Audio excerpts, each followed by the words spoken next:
How's everybody doing tonight? This is Chopping It Up Hardcore with Hal Capone, discussion number 39. Tonight I have two very special guests. First time I'm doing three people at once. Bear with me.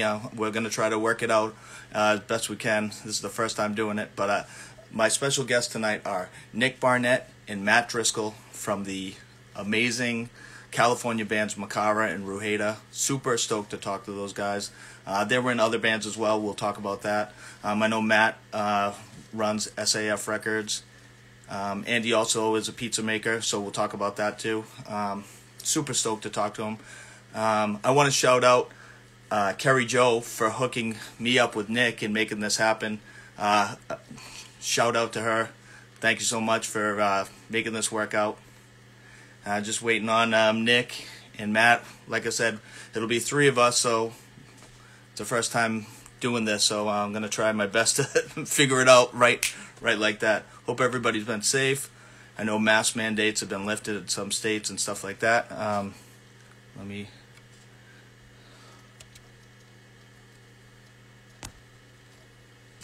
doing here.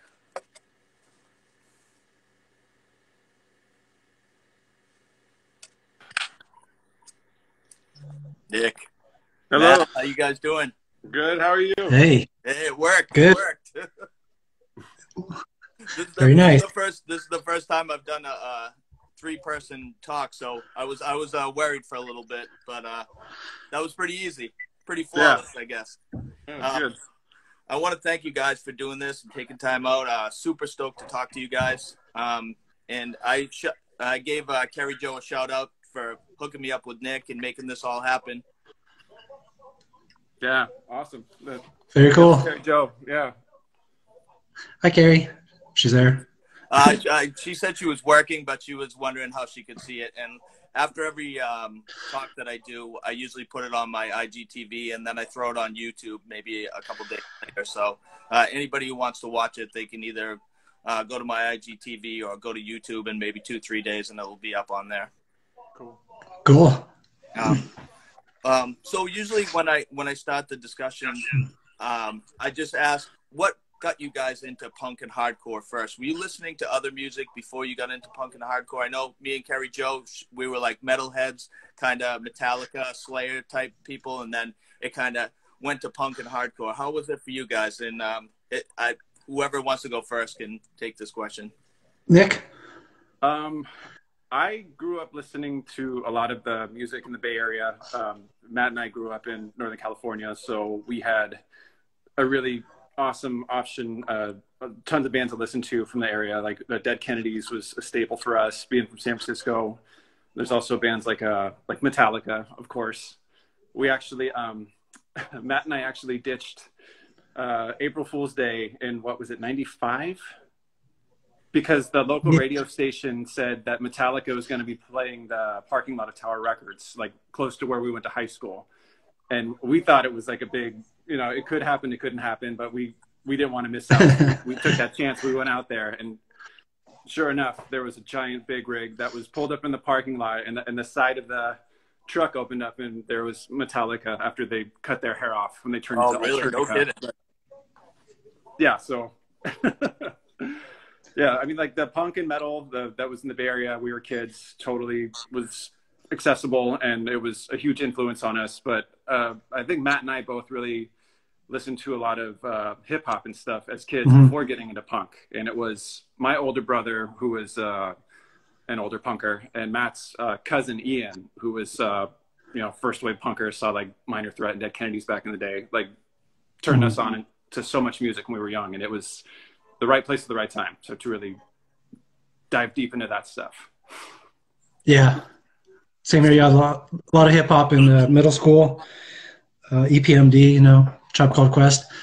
Yeah, and I think like 7th, 8th grade, I kind of got into Pantera and Primus. Had a friend, Rob, that, we kind of rocked that for a little while. And then I guess until I met Nick in high school, he's like, dude, check these bands out. And he gave me like Sonic Youth, a bunch of early Nirvana, Mudhoney. So that kind of had a little transition there from all that. And then, then came Minor Threat, Dead Kennedys, and then, onto some local hardcore bands in the area, like Mohinder, stuff like that. Yeah, it was like a metalhead guy that got us into all the Gravity bands when we were in high school.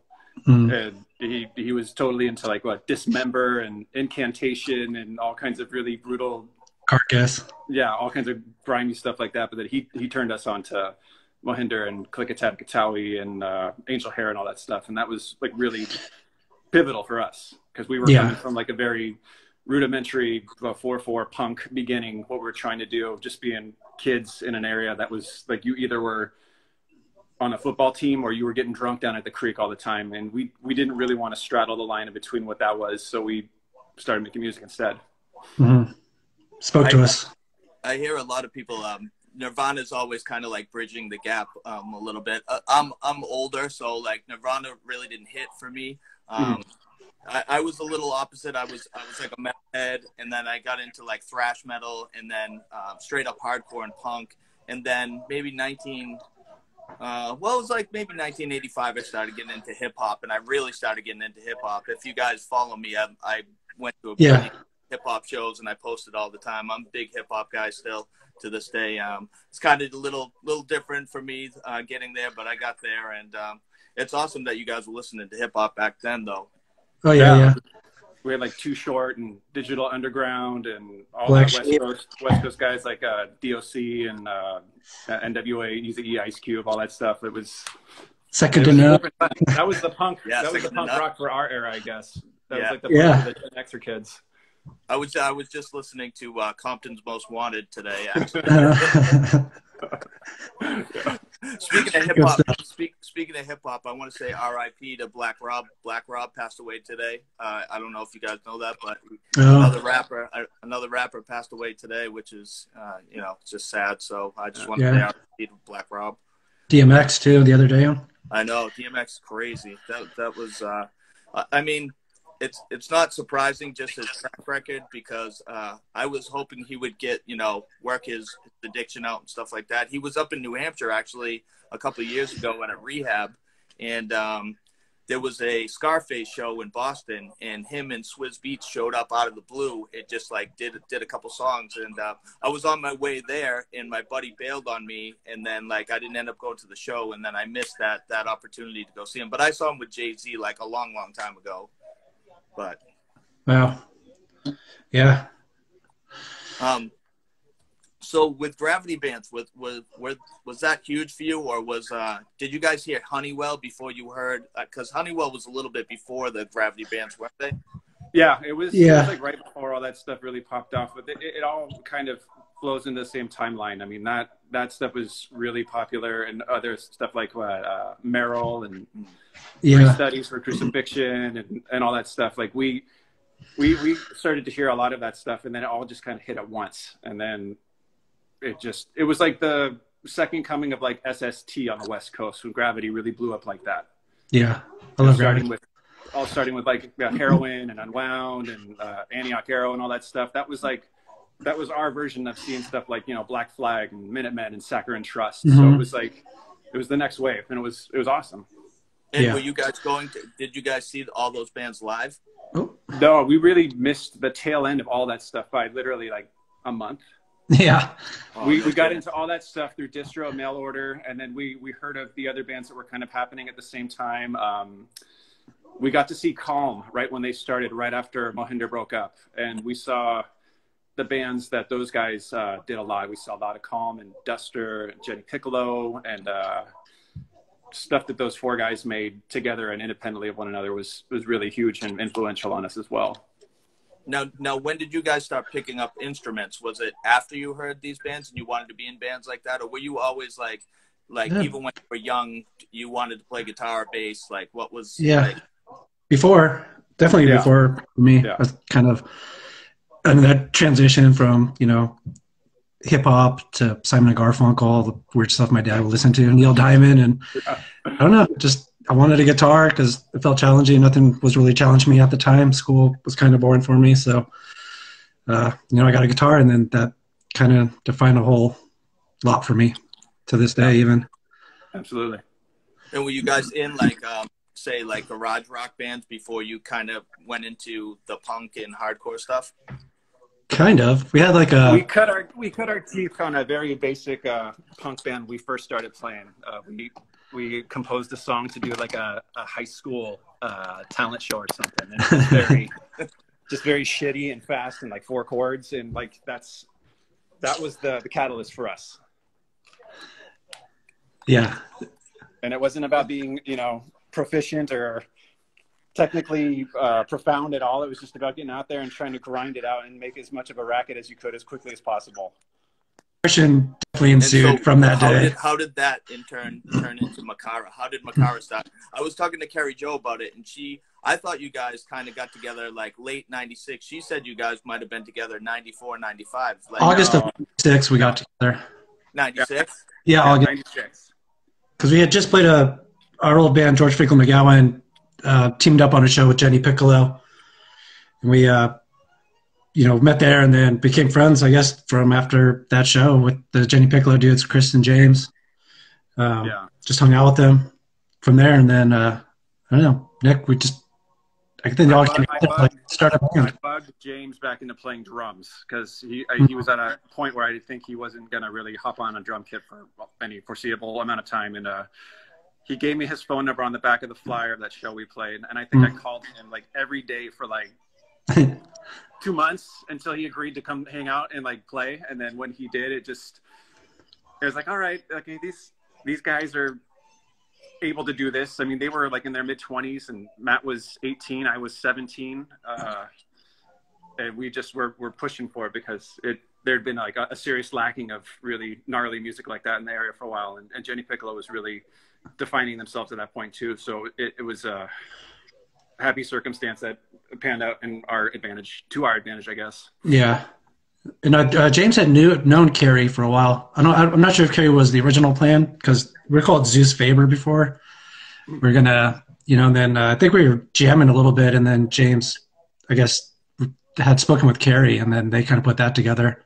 Then he went down and picked her up, and then brought her back up north, and I guess the rest is history from there. Yeah. How were the first practices? Did you guys know it was gonna work as soon as she started screaming and doing her thing? We did a couple of rehearsals and recorded a demo, like 4 or 5 songs, I think, and then we sat on it for a minute, and we didn't know if we were going to try to show it to friends to see if they were going to want to audition for us. But it was like the tail end of a Jenny Piccolo tour in San Diego, and they were hanging out with the Locust guys, and Carrie was in the area because I think she was going out with Christopher Sprague at the time from Constantine and Tristeza and stuff. And James was like, I'm going to go down there and pick her up and see what happens. And it was like, okay, let's take a chance to see what happens. And then she came up and we heard her sing, and I was like, whoa. It was like not expecting that to happen the way it did.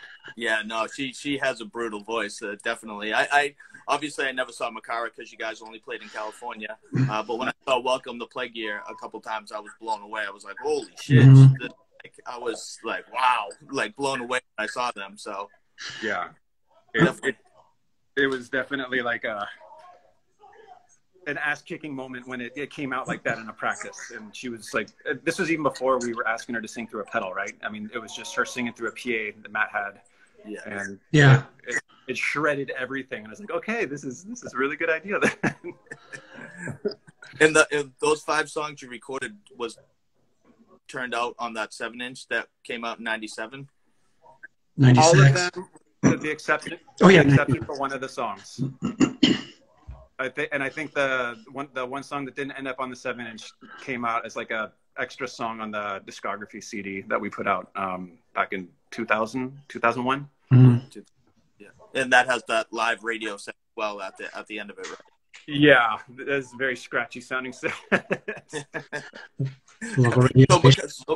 So Makara put out 2 7-inches, and then that split, and then the discography came out. That's everything that Makara's put out. Yeah, we did the first 7-inch, and then we did the song on the comp with Rinse and Khmer Rouge and Puritan, and then the split with Scheherazade that came out posthumously.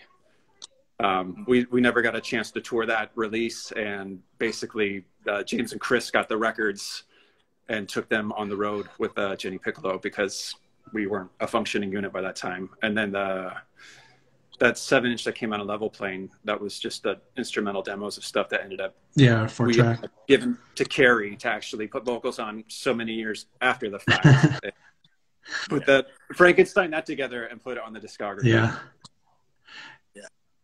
Now with touring, what happened with? Did you guys have something in the works to go across North America? I know there was a European tour that kind of got scrapped. Did you guys have things lined up before it kind of folded?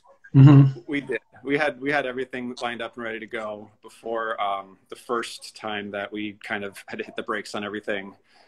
And that was supposed to be a big European tour with I think, what was it, Atari Teenage Riot? Is that what you said it was? I think in Europe, yeah, Atari Teenage Riot. Yeah. Or maybe it was like Refused or Atari Teenage Riot. There's something like that around the appropriate timeline for Europe. And my parents wouldn't let me go, and I didn't have a passport, but I was almost wanting to drop out of high school to go do that, but it didn't happen. So, and then the second time around, the shows that we actually ended up playing. Yeah, how were those? The shows that we actually ended up playing, just when we were functioning in California, they were all amazing. I mean, I've pretty much made friends with most of the bands that we played with, and I keep in touch with a lot of those people to this day. Yeah, a lot of Locust shows. Played with Locust a lot. Yeah, you guys played with Locust a lot. Swing Kids, and Curse, and it was really cool to get. The Swing Kids was a couple of really memorable shows for me. Some really good shows for me. But yeah, ultimately all of them were fun. Charizard was always great, but I only wish there was more, and I wish it was documented more, because I think we just it's hard to find video of you guys back then at all. YouTube, like, I couldn't find much at all, like, live wise. There's like one little clip of us as a 4-piece, but if you look in photos, there's so many people holding cameras, video cameras. It's like, where are all these people? Where's that footage? Yeah, people in Bakersfield, the Jerry's Pizza basement. Someone's got footage of that show that we did with Instant Girl and Scheherazade down there. Yeah. So hopefully it sees the light of day eventually. I hope. Yeah, I talk. Carrie Joe's here now. What's up, Carrie? Hey, Carrie. I talk about that all the time, actually, because I recorded as much as I could.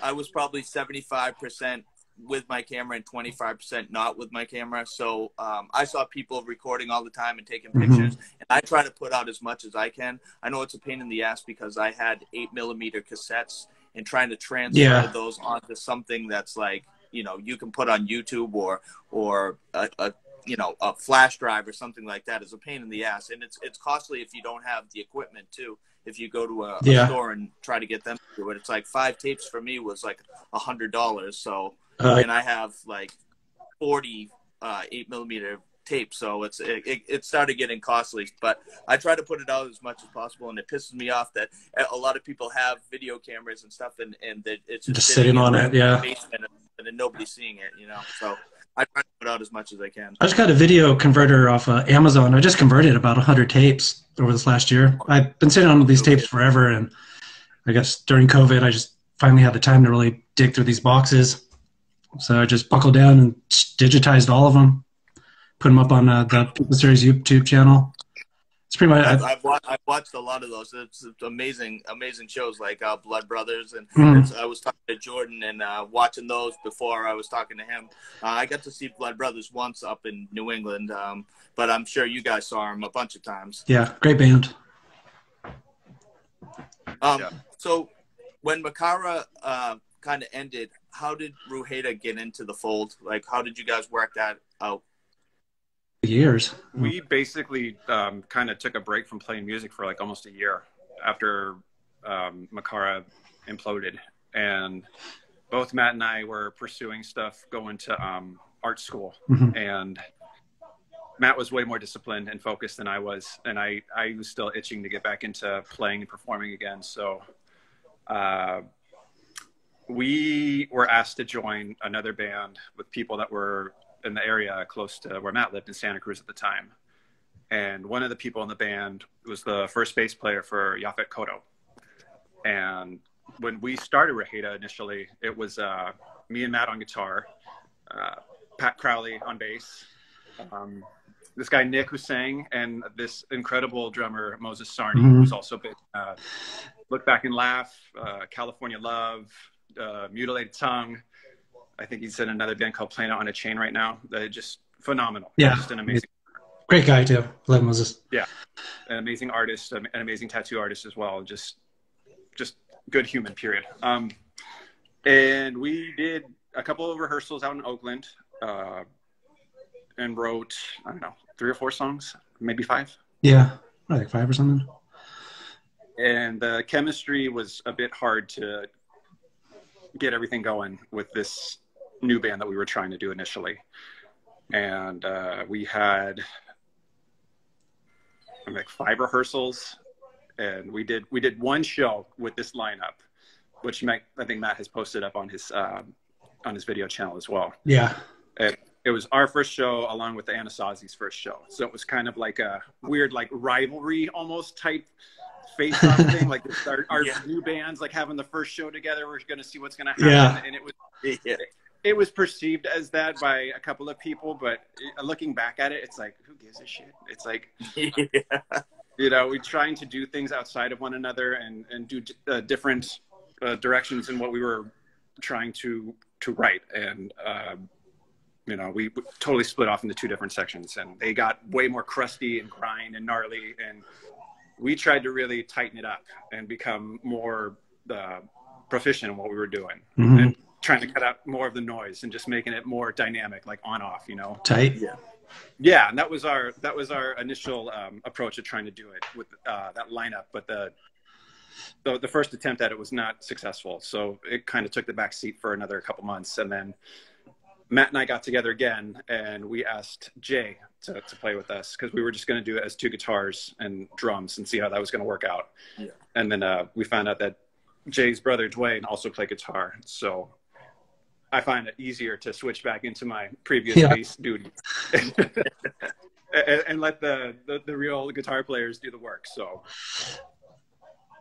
yeah. I'm still at that point. I still want to play guitar, but I'm like, I should just keep playing bass. But, you know, I still have a guitar. Yeah, we're making and obviously those practices, like, it gelled a lot better than that first, you know. The first. Yeah, totally. It was totally weird because Jay and Dwayne were total homebodies, and they had a really supportive parental unit. Their mom and dad were all about letting us hang out and write and make noise, and we weren't bad kids. We didn't go out and try to break things or tag stuff up. Maybe we had a beer every once in a while, but yeah, we were like taken in by this other family basically into their house. And we set up the equipment in the living room, and that would be our day. We would do that. And then at night times we would cook like all night long. Crazy homemade chili recipe. And we'd watch like anime and like The Fear of a Black Hat and CB4 and shit like that. And we would just hang out and just shoot the breeze and tell jokes. And there was no like heavy element to it at all. It was so like laid back and comfortable and organic. And connecting with those 2 guys, the fact that they're brothers and the fact that their parents were also supportive of it, just made it such a easy thing to like organically evolve into what it became. Yeah. And was that year, was that in 2000 that you guys got together? Or? It was late. Yeah, it was late 99 and then into 2000. And then most of all of 2000, we would just get together every weekend and hash it out for a couple hours on Fridays and Saturdays. And then we'd go to like the local vegetarian Chinese restaurant and hang out and just talk about ideas. And yeah, it was really easy. It was really fun. And it was like the most non-effort based band relationship that I think I've ever had, because you have to learn how to get along with other people in a band. And it's like another set of siblings or something. And sometimes it's not always the best, even though you can make amazing art together. It doesn't mean that you will always sit down and be able to like each other outside of that. And, you know. Yeah. Yeah, I agree. The chemistry was there right off the bat.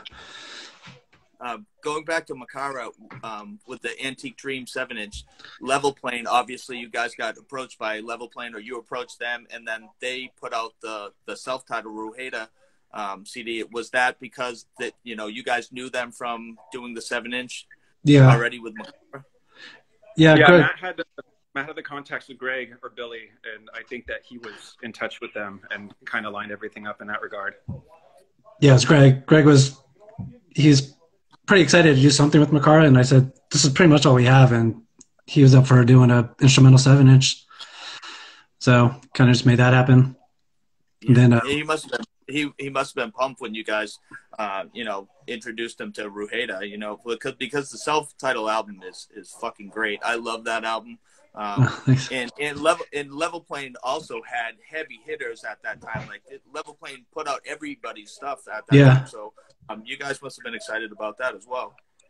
Yeah, to have a label with a following and being able to back us and give us the opportunity to do whatever we wanted was pretty liberating. To be able to come out of nowhere with a record like off the bat, like no real breath of it beforehand, and just being able to say like, here we are, we have an LP, like let's tear this shit up, and like that's what we want to do. And I think Level Playing kind of picked up where I guess Witch and Hour left off a little bit, and same with Blood of the Young, but Blood of the Young was going pretty good for a while, but I think Level Playing was pretty solid, as far as their business model was and their structure.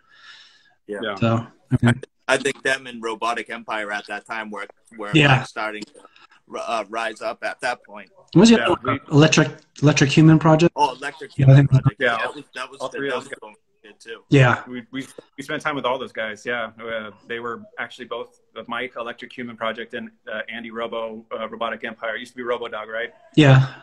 I think they were all together at a gig that we were playing with Page 99 out in Sebastopol. Mm-hmm. And there was like a midnight soccer match, and they were all having a good time. It was pretty fun. Oh, that's amazing. That time period, there was so many good bands and so many good shows back then. It was I miss those days. Late 90s into like almost mid 2000s. That little chunk of time. Yeah, such great shows, especially up here in the East Coast. I'm sure California was just as amazing as it was here. I would go to 2-3 shows a week because there were shows all the time either in Boston or Connecticut or Rhode Island, sometimes in New Hampshire where I'm from. So you think New Hampshire doesn't have a scene? I always talk about this, but New Hampshire was always booming with shows. Like nobody knows where New Hampshire is, but it was. There's a lot of hardcore and punk kids up in New Hampshire. At least there was. You know what I mean? So I mean, you're close enough to all that stuff. You have like the Dinosaur Jr. is kind of close to all that stuff, and Deep Wound. And you got Roots out there. I mean, it's Yeah, I mean, like my first show was I was 11 years old, if you can believe this. In 1983, I saw SSD, DYS, and Angry Samoans at the channel in Boston. And I didn't know what the hell I was getting myself into. My cousin's friend, who was 16, was like, "Hey, do you want to go to this punk show?" And I was like, "Yeah, I'll go." And my mom was like, "Yeah, you can go." And so I went, and I was scared shitless. I had kind of longer hair too. When I saw people had shorter hair, and they were not moshing, but back then it was kind of just like pushing and like jumping on each other and stuff like that. And I was scared shitless. So I loved the energy of it, and I thought it was amazing, but I was like so afraid to go back that I didn't go to a show until I was 15. And then I started going back to see I got to see Youth of Today, Judge, Sick of It All in the heyday, Agnostic Front, all those bands at the channel. In Paradise and the Rat too in Boston had a bunch of shows. So I've been going to shows for a long, long time. And Boston's only an hour away from where I live. So in Connecticut's like 2.5 hours from where the shows were going on there. And Providence was like an hour and a half. So I was kind of in wherever we were going. It wasn't too bad of a drive, Yeah. I missed all those New York shows though, because that's a little too far for me. 5.5 hours to drive to New York and come back to work the next day is rough. So yeah, that's brutal. So I wanted to ask, the Syntax transfer theory, were you both guys in it, or was it just Matt? Yeah, no. Both of us. Yeah. Okay, because I was looking it up and it only had Matt's name connected to it. Oh, really? Was that on Discogs? Yeah, it's kind of a weird site. Yeah, which I've heard, and I think that what did you put out? Was it a 12-inch that was put out? Yeah, we did it was a 12-inch. I like that shit. I thought it was good. I hadn't heard it until I started digging into you guys, and then I listened to the whole thing a bunch of times, and I was definitely liking it. It's funny when you read up on it though. It was like pretty much like influenced by Honeywell. You guys were trying to ride the coattails of Honeywell on the write up. Can you guys just speak about that, and what time frame was that you guys were in that band between? That was during Makara, if I'm not mistaken. Yeah, I think we did that while Jenny Piccolo was on tour with Locust in Europe. Yeah, it was It's actually an extension of the first band that we were in together. With our friend Tim and Josh. And our friend Tim was always about being an engineer and trying to be a sound crafter. And he bought his own Otari. What was it, 1-inch or was it 2-inch tape machine? I think it was 1-inch. He had a 1-inch tape machine that he lifted all the way up the stairs into the room that we recorded that in. That thing was like almost 1,000 pounds. Yeah. And Josh and Tim were always in there making noise and making weird stuff. And it was awesome to be able to have that equipment accessible all the time. And they were always willing to just go on track, whatever. And Josh, the guy who played guitar in the band with Matt, is actually an insanely talented guitarist. He's like very prog shredder, like he's phenomenal. He's also in a band called Titan. They're on Relapse. Yep.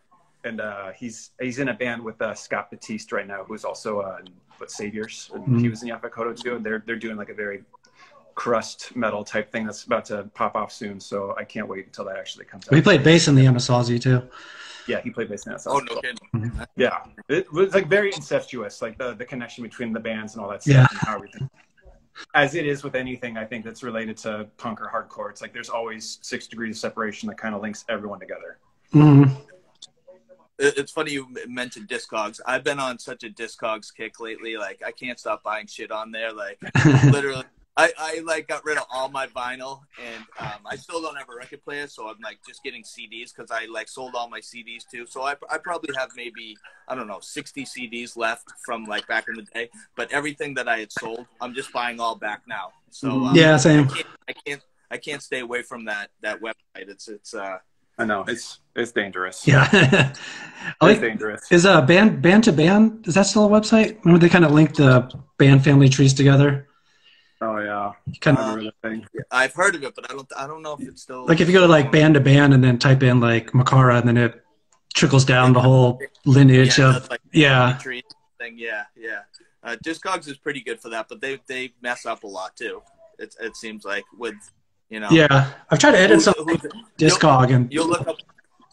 Oh, sorry. Yeah. You'll look up one band and they'll have one guy's name on it. And you're like, yeah. Yeah, but there's like so many different versions of the same band profile being up there, so it's like, yeah, I know. Oh yeah, Jay says band to band is still up, but I've edited things on Discogs, and I've had people even on like our own records, where I put the facts, and people get upset with you because you edit and they tell you weird things like you shouldn't. Oh, really? Yeah, and you're like, I was in the band, like end of the year. Do you guys remember the catalog? Very distribution that used to sell punk and hardcore stuff. Oh yeah. I ask about that all the time. I was addicted to buying shit on that because they had the awesome write up. Like they would have the band name and the title, and then it would have a big paragraph on what they sounded like and influences and stuff like that. Yeah. I was addicted back in the day to buying shit on that too. RIYL recommended if you like or whatever, and then it would give you the whole like gamut of bands that it's related to. Yeah.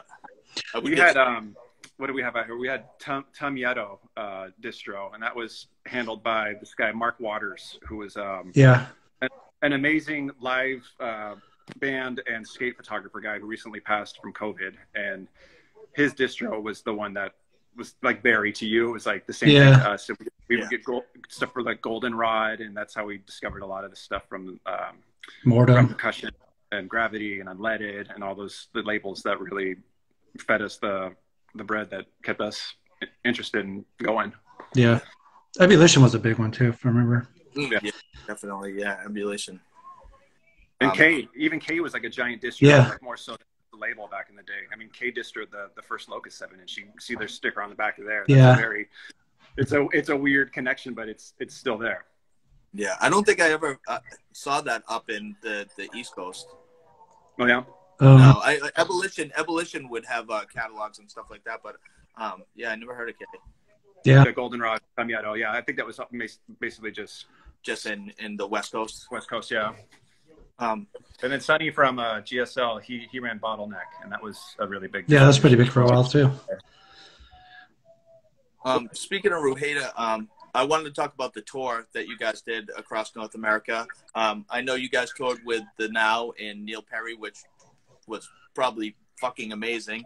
Also, I have a friend, Carl, that was in a Providence band called The Fail, who said he set up a show in Providence at the Anton Boardman guy's house. Do you guys remember that? Yeah, it was with Hot Cross, I believe.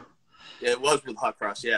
He was telling me about it, and I was pissed at him because I never knew about the show because I missed my opportunity to see Ruhaeda back then. Because I was going to shows all the time, and I didn't even hear about it until, like, years after. Yeah. So me and him were talking about it. Do you guys remember playing in Providence? Mm-hmm. I don't remember the exact details of a lot of the shows. Yeah, I just remember playing with Hot Cross. I think it was in the basement, if I remember. Yeah. Maybe it was like super humid or something too, right? Probably. A lot of basements out that way. Yeah, I think hitting the East Coast in like the middle of the summer for the first time, like experiencing the humidity out there from the Midwest into the East Coast, it was a huge adjustment for me. What's up, buddy? Yeah. I think we drove a lot of the time in just our underwear too, because it was like wearing pants and shorts is like, why bother? Because you just gonna be sweating through this stuff. Yeah, it gets pretty humid in the summer around here. Like from Florida all the way up, it gets nasty in the summertime for sure. Yeah, humidity wise. So can you tell me a little bit about that tour that you guys did? I know I read that your van got broken into and it kind of stopped you guys from touring on that tour. Can you just talk about it a little bit, how it was? Yeah, that was a double whammy right there. Up until that, everything was going pretty good, though. Getting out and seeing that much of the country for the first time and being able to make those friendships with people that were, from different communities but still had like the same kind of mindset. It was rad. And everything was done through being on the phone or printing out your directions the day before. Like no one had a cell phone to be on all the time, be distracted from or everything else with. And it was cool. I mean, I didn't know what to expect. I mean, I wasn't expecting like huge shows, but at the same time, I wasn't prepared to like play to no one every night. So it was a constant stream of kind of exceeding my expectations the whole time on the road. That was cool. We didn't really deal with any violence or people trying to mess with us. Yeah. I think it's pretty smooth. I mean, we're in New York, I guess, a couple of weeks before 9/11 happened? Yeah. We got to, saw World Trade Center, and it was literally about 2 weeks, I think, before we. So, yeah. Do you guys remember any of the bands that kind of you were first exposed to on that tour that you were kind of blown away by? I know, like, every state you kind of, some band will open up for you guys and you'll be like, oh shit, I didn't hear these guys. I think we played Red Chord's first show in Pennsylvania. Oh, no kidding. Yeah, I think that was the first show, the Red Chord. I remember an examination of the guys. They were really good. They had a really gnarly sound, and it was kind of a larger than life type thing, being able to see them play. I remember the guys from 7 Days to Samsara were really nice to us.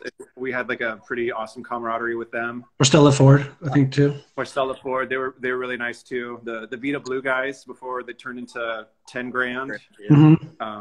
Those guys were super cool. God, who else? The Now. Yeah, you guys were playing with the Now every night, though, weren't you? On that? Yeah, we actually did a split somewhere. It was like a half and half thing. We had to wait to meet up with them after Neil Perry. The Neil Perry part of the tour ended because the vehicle they had took a shit and they needed to have the engine rebuilt, and they were stuck somewhere for like 3 or 4 days. Oh yeah, Tourette's the truck, Jerry said. Yeah, Jay from Ruhaeda's on here. Yeah, he's Pale Dominion. That's Jay up in the house. Yeah, the rest of the truck was amazing, and they also were kind of a connection back to friends in San Diego for us as well. The drummer Ben worked at the Casbah, and he was, you know, part of the whole music community down there as well. So it was nice to have a little taste of home, I guess, like abroad, because we met up with them in South Dakota. Is that what it was? I think. Yeah, right before there's supposed to be like a a tornado or some shit. I don't know. Remember they had like a little falling out with their singer or something, and they had to drop him off at the airport. No, because then they had a singer, and then after Neil Perry, and then they toured as the Now, and I guess there was a singer that they had with them, and then they just ended up being a four-piece. They took the singer to the airport or something. I don't know what's going on. But. That's right. They had two guys singing. Yeah. They had two guys singing on the record, but only one of the guys came out on tour because the other singer quit beforehand. And the other guy that was supposed to be singing didn't really sing at all. I think he sang for like maybe 5 minutes of a show.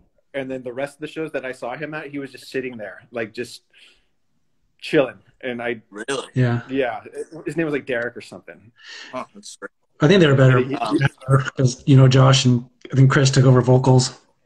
Yeah, they just took the slack. I saw the Now once in Connecticut, and I'm not sure.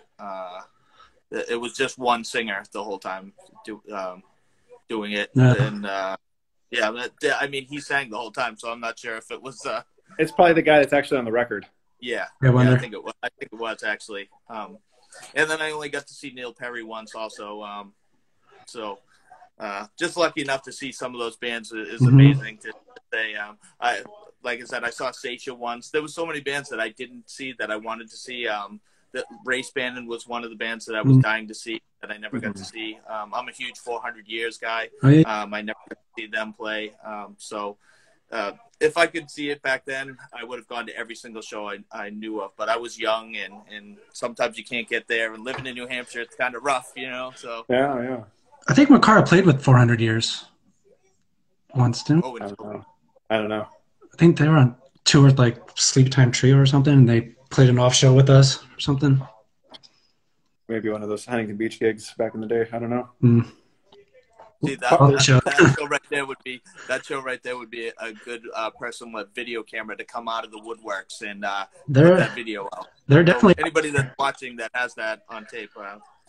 Let's see it. Come forward. There's someone that has to have the show that we did with Thrones and Locust at the Huntington Beach Library. This is one of the last shows they had there. People would pull the fire alarm there to get gigs shut down all the time. And I think both the times we played there that happened. Someone probably had it out for someone that we knew, or maybe one of us. I don't know. That's great. That was before Joey. Because Joey. I'm sorry, Joey Locust put on the shows before he was in Locust at Huntington Beach Library. Yeah, he was in the Shock at the time. Yeah, so Jimmy Lavelle was probably doing keyboards for Locust then. Yeah.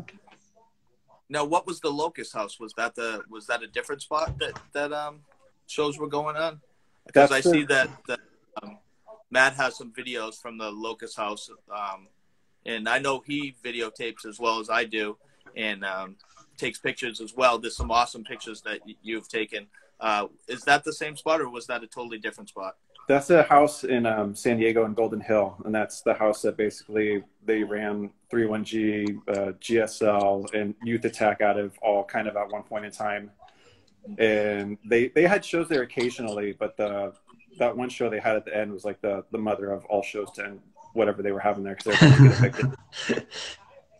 And that was I didn't know if they had shows all the time. I didn't know if they had shows all the time going on. They did kind of every now and then, just to kind of see how often they could get away with it. And sometimes it would be amazing. I think there's like a men's recovery project show that took place there a long time ago, and I saw a Locust show at that house like the day they finished recording their first LP, because I was down there visiting friends at the time, and Bobby and Gabe asked me to come by, and I took some pictures of them just hanging out outside. But it was pretty often they had shows down there for a good 5 years, I think. Justin would have shows shows there, like friends coming through and touring and stuff. So it'd be every once in a while. There's some great flyers, like legendary gigs that happened over there. It was pretty awesome. Yeah, but definitely that Blood Brothers Locust show was pretty up there. Insane. Yeah. Insane. Yeah. Super jealous because you guys got to see like Locust, Blood Brothers, you know, Yavakoto play with them, and up here I think I saw Cave In and Converge maybe, you know, 20 times each. Yeah. That was kind of where I'm coming from, you know what I mean? So it was, Yeah. you almost take it for granted, and then you see what's going on the other coast, and you get jealous because I would have loved to have gone and seen those shows. California shows seem to be like some of the best, especially the videos and stuff like that. It's just jam packed.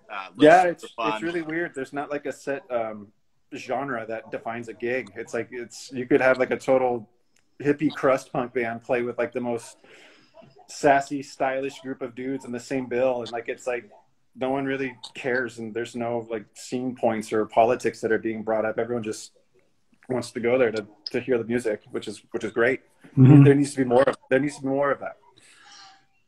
Yeah, for such a long time, especially down here in Southern California, I think there was like a real big divide in like what motivate people to go to shows. I mean, you'd have these kids that would go out to all these hardcore shows that were like edge kids just looking to beat up kids that would show up fucked up, and it just created like such a division. And it's like, yeah, you can go to a gig and have a good time, but you don't have to make an ass out of yourself. And conversely, you don't have to be the predator trying to beat someone down because they're drinking a Four Loko in the corner or something, you know? It's like,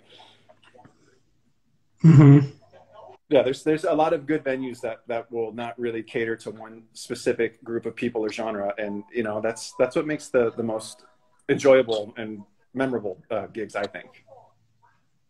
I agree. Yeah, we had kind of the same type of wave. You know, late 80s into 90s, it got real violent in Boston, and then the same thing kind of happened in the late 90s too. It was almost 10 years later. It started getting really, really violent. There was fights at shows all the time. Venues wouldn't have hardcore shows anymore because it was just always trouble. And then it kind of, you know, it started being even keel a little bit, and they started having shows again and stuff like that. But I guess it goes in waves. It's probably the same in California as well. Yeah. I don't even know what it's going to look like when it emerges again. People actually start going to gigs. What kind of environment or group dynamic is going to emerge from all of this? Yeah, I miss the house shows. We used to have a ton of house shows in Santa Cruz, but I mean, sure, everything costs too much money in California now, so there's no room for punk kids to have house shows anymore because it's going to drive down property values. To drive them up. Ooh, it comes with a hardcore band. I'll take that place. Ooh. No, how authentic? How rustic? No, were house shows because in New England they're always in basements.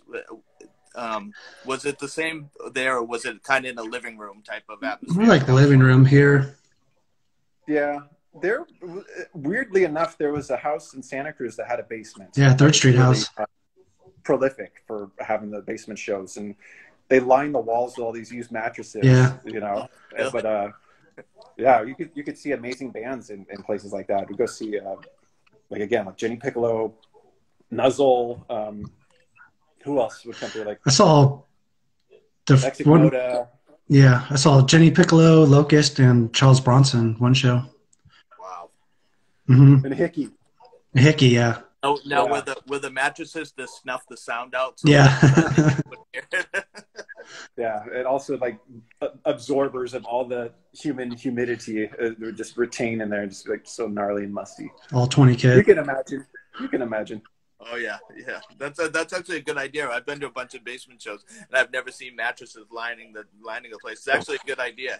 Right, because the basements are lined with concrete, reinforced concrete, so it's true. If I don't need mattresses down there, the ceiling. When I was speaking to Carrie Jo, she was always up for a Makara reunion.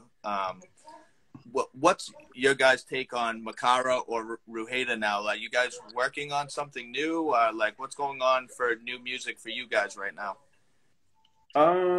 I think we're kind of in an infancy stage with doing stuff with Ruhaeda again, because it's been 20 years, and I think we've all weathered a lot of stuff, and to be able to come back to this and kind of pick up where we left off would be a rad thing. But to totally redefine what we did, and not do anything that's really adjacent to what we did before. You know, I loved what we did in that band, but I wish that I took more time to really put some thought and planning into what I was going to do vocally, because basically I just did it to fill space on the record, because I didn't want it to be a totally instrumental thing. And Matt had much more contemplative skills in his writing style for what he put for lyrics, and you know, I basically was just trying to throw some shit and see whatever would stick. And I think it worked out. Some of it worked out okay, and like I can listen to it and be all right about it. But for a long time, I couldn't listen to the music at all, because the vocals would just kill me. My own voice. I love it. I mean, yeah, I love it too. I think the vocals are fucking awesome in it. So. And Jay just remixed the whole album with our buddy Eric. So yeah, it sounds so happy to give that to people now, because I think it's amazing. A lot better than the way it was when we first put it out. Well, we recorded with a guy who wasn't really, you know, prone to recording hardcore bands, if any. So we recorded with a hip hop engineer. Yeah. We're literally recording E40 and Too Short the day before we went in there. Really? And he still had the roaches from them smoking in there after the session. Yeah, and then he recorded us. He had great equipment, but, you know, got us to tape. But, you know, the remix, it sounds, I think, phenomenal. It's awesome. Yeah. To give someone a chance to... Oh, sorry. Go ahead. To have someone with a, you know, set of ears that are comparable to ours to be able to mix it again, along with Jay sitting there the whole time to guide the process, it's like a new record to me when I listen to it again. It's like, I feel more proud of it now. I was proud of it before, but now that I hear what they've done to it, I'm like, okay, I can feel more secure about this being out there again. It's kind of the same story. I was in a band called High School Sweethearts, and me and the guitar player would do the vocals, and we went to a recording studio where they were like Godsmack ran the recording studio, and the engineer was like an intern for the main engineer, but we could use Godsmack's equipment and shit like that, and we got the mix back, and I'm like, what the fuck is this? I was like, this sounds like shit. Like the vocals were like super high, and like everything was way off. It was almost like, oh, I just lost. Oh no, he left. Let me see if I can get him back on here. Oh, here he is. Hold on. Sent him a request again. Didn't Godsmack do like army commercials or something? They did music for that stuff. I think they might have. Yeah, like it was just such a weird thing, and it was such a weird recording. It just didn't come out right. I hated it, and so our next thing that we recorded, I forced the band to go to Will from Orchid at Dead Air Studios, and that came out a hell of a lot better, and it worked out for us. You know what I mean? I mean, it helps when someone's got the same kind of ear for it. You can't have a total pro metal guy mixed in a hardcore band unless you are a crossover band, and that would kind of work. But I totally know what you mean. Ruhaeda just joined. You think that's Matt? Maybe. Or since I'm waiting for him right now. Come back to us. Do you have that option to add somebody too? I am gonna see. It says in this room following. That little plus with the camera. If I'll try to get Ruhaeda on here. Let's see. No, I can do that. There's my knee. No. There he is. There he is. Hey, sorry. Laptop died. I jumped onto the Ruhaeda account too, I think. Full filters. Perfect. I realized we're getting a lot of pizza people chiming in, so I think. Oh, that's all right. I wanted to talk to you about pizza before we got off too. I wanted to know the secret to making the best pizza, because I'm rocking the pizza stone all the time at my house. So. Oh, the flour. Yeah. I It's use in a the little dough. cornmeal too. Is that the right thing to do? A little tiny bit. Yeah, you little semolina. Then for me, it's about the like fermentation. Mm. So when you make the dough, fermenting it, I'll ferment it for a couple of days, depending how much protein's in the flour. Like 2 3 days even. Yeah. I pushed dough for 4 days, and it comes out great. The more it sits. It's easy to digest too. Yeah. Oh, no kidding. I didn't know that. Yeah, it's just a whole science to it. It's crazy. How long have you been making pizzas for? I started in like '97 when I did my first pizza. Worked at a Domino's here in Aptos. That's when, Oh, yeah, so about 24 years. Yeah, I oh love no. it. No, We're, we just lost Nick now. You guys are swapping on and off now. yeah, I'm actually in the process of, um, hopefully securing a spot to open my first pizza restaurant.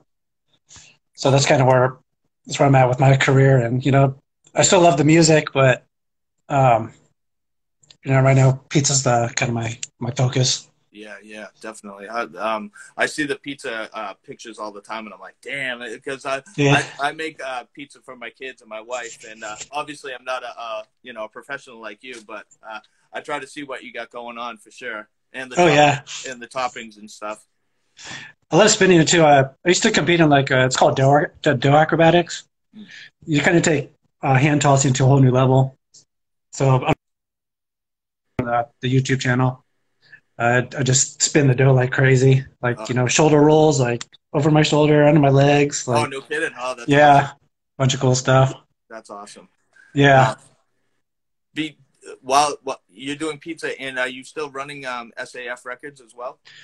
No, I haven't done a release in about since 2009 was probably our last release. We still have distribution through Red Eye, but some digital stuff's kind of floating on there right now. Yeah, that was a tough one, with the music industry and piracy, Yeah, and yeah, it was just I couldn't. It was just a lot of money, and the pirates proved to be harder than. yeah, So definitely. everything was being downloaded for free, and a lot of bands suffered. Blood Brothers had a big setback when they did Artist Direct and did their major label record, and it got leaked like 3 or 4 months before it even hit shelves, and it's just a terrible thing. Oh, no kidding! I didn't know that. Yeah. Yeah, it's such a weird time that that stuff happened. Beginning with like Napster and LimeWire and Audio Galaxy and shit like that. Um, can you add him? Hit the request, Nick. There's like There's like a little request button at the bottom right. I don't see on the bottom of mine now. I don't even have that. Do you have a little camera with a little plus sign? Yeah. Let's see. Like hit that, and then you'll see his name, and then send him a request. For some reason, mine's not. I don't have it on here.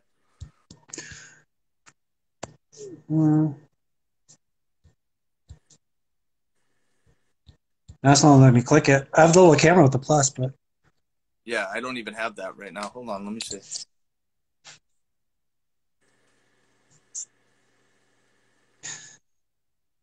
Huh. our buddy Alex is on here. What's up, Alex? Yeah, I don't. Let me see. Oh, hold on. This is my first time on Instagram Live too. Probably should be doing more, but Oh, I think I got to hold on. got a bunch of weird face filters going on. Right? I sent him a request. I'm like three people. This is the first time I've done it, so it's you can bear with me. They're doing like Zoom. I did send him a request, so he should be on in a couple seconds. It says waiting for him now. Yeah, see, yeah.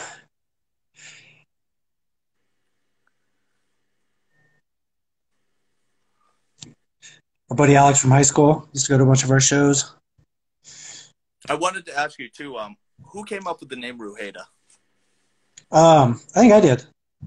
I used to like make up because I used to do a lot of film work, and I just make up names for my films. Stuff didn't even make any sense, so that just kind of flowed out.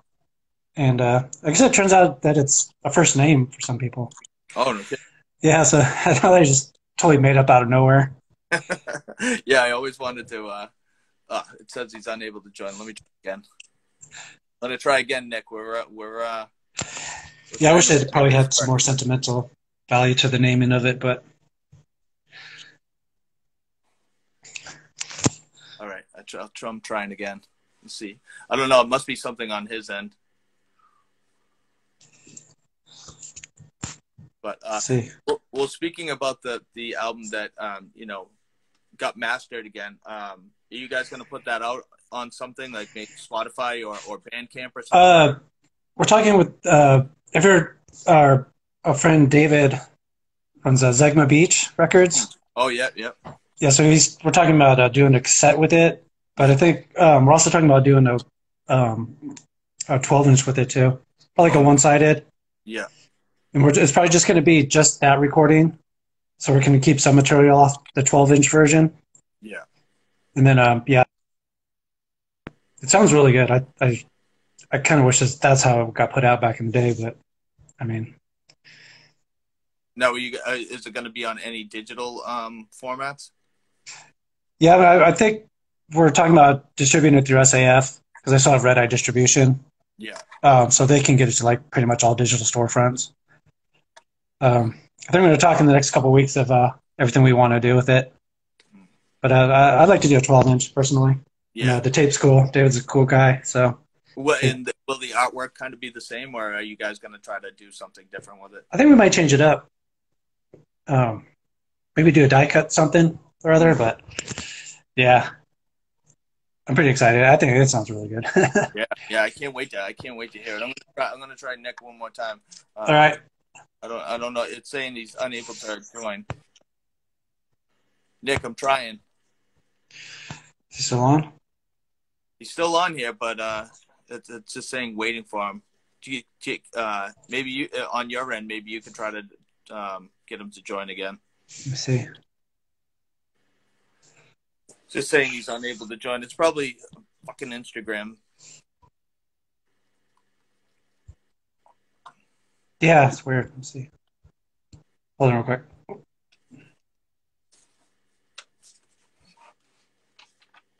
Oh shit! I lost both of them now.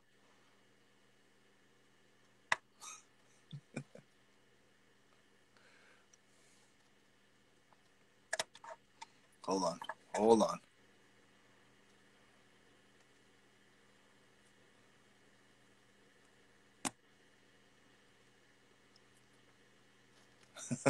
Nick, I don't know what's going on. Oh. It keeps saying he's unable to join. I don't understand. It's weird. I just saw him for a second. Oh, you did? Yeah. I wonder if he can send us a request. Try it, Nick. Nick, try and do a request to us if you have that option. I keep trying, but it's not working. Oh shit! I lost him again. This is crazy.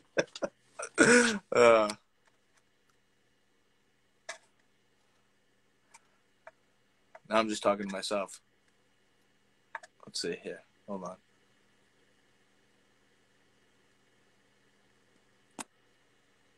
All right, hold on. I'm going to try you first, Nick, before I get Matt back on here.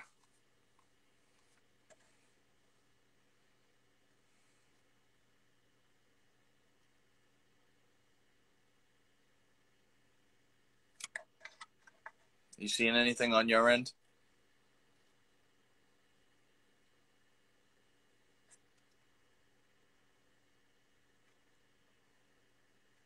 All right, hold on.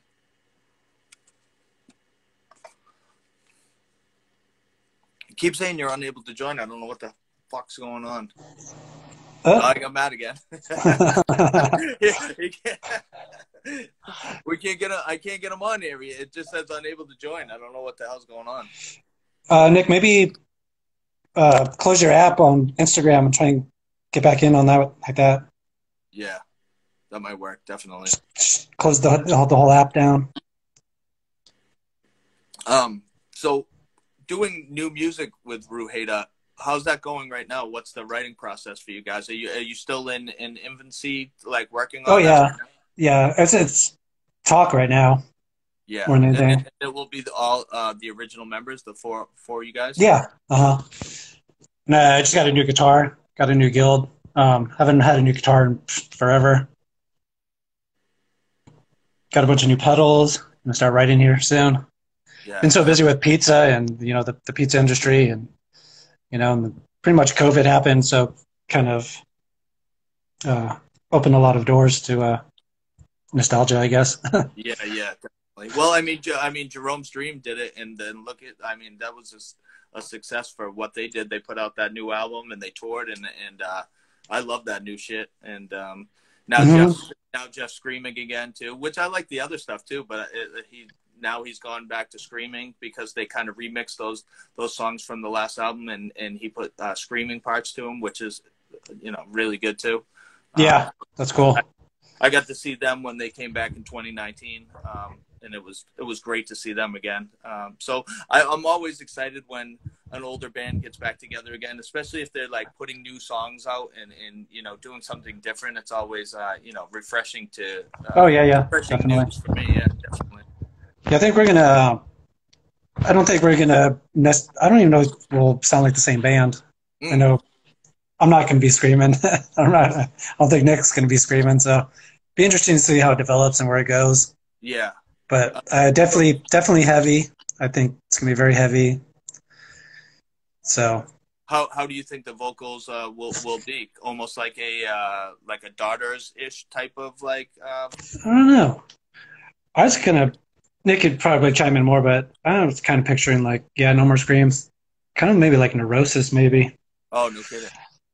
Just kind of get burly with the vocals there, deep. I don't even know if my throat can handle screaming. No, I don't know yeah. if you asked Jordan from the Blood Brothers, if he could start screaming again. I don't know. I'm sure he probably could because I mean they toured and screamed their heads off every day. So Yeah. But you guys collectively said no screaming when you guys put this new music together. maybe in part, I say maybe we get some guest Joe can jump on here and there. Sunny from Angel Hair, Yeah, kind of cool. that would be awesome. You could throw Carrie Joe in there for a little. Yeah, Yeah, that would be sick. Yeah, that would be. You always see that in hip hop with featuring this guy and this guy. That would be fucking awesome if you guys had a bunch yeah. of. Maybe just have all guest vocals for every song. That'd be kind of cool. Like, Well, I know Nick was saying he didn't like his vocals and stuff like that. I think that was that self-titled album is so good to me, and seeing you guys live on videos too, how you guys just played the energy that you guys did. I know the microphone was kind of wavering when you guys were yeah, on microphone and it would bang all over the place, but just the energy alone and you guys going back and forth is amazing to me. It yeah. all sounded great to me, especially being from the East Coast. I thought you guys were fucking awesome. Thank you. I love Nick's vocals. I think it's just one of those things where you hear your voice back on recording, and you go, "Ew, I sound like that." I Yeah. mean, I think you could have screamed more in other bands, but I Mm. like his vocals, and Jay and Dwayne like his vocals, so I think he's the only one that doesn't like his vocals. Yeah. Oh, well, I kind of went through that too. Like I would hear my vocals and be like, "Oh God," and then I would hear myself live and like it better live than like on a recording. So, you know, Yeah, it's that. kind of weird what your voice can do. You Yeah. know, I've only been a screamer, but I guess as of late, I turns out I can actually sing a little bit. So I've been Yeah. Yeah. kind of writing with my fiance and singing. I'm definitely interested in hearing what you guys are going to come up with for sure. Me too. I know it's gonna be good. It's just one of those inevitable things, Yeah. Definitely. And we have the chemistry, and we all write really well. So I'm excited. I'm gonna Jay's try. on here too. Yeah. I'm gonna try to get him one more time. See if I can get Okay. him. He's watching. The request is right here for him, but it's just like he. He's probably screaming at his phone right now. No more screaming. He's just yelling at his phone. Let's What if let me log off and see if you can jump in. All right. Let's see. Nick, we're going to try again. I'll see what I can do. Oh, I'm waiting right now. Let's see if... Sorry for anybody that's watching this. It's crazy. I don't know if it's Instagram or just bad Wi-Fi or something, but it doesn't seem like it because Nick is commenting and I can see what he's writing. Figures the first time I have, two people on it.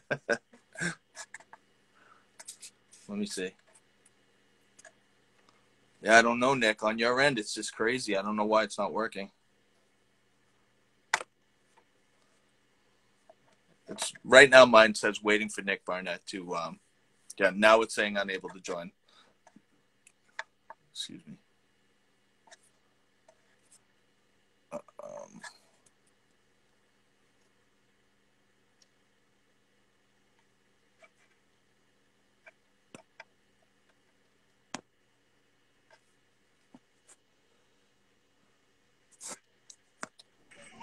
There we go.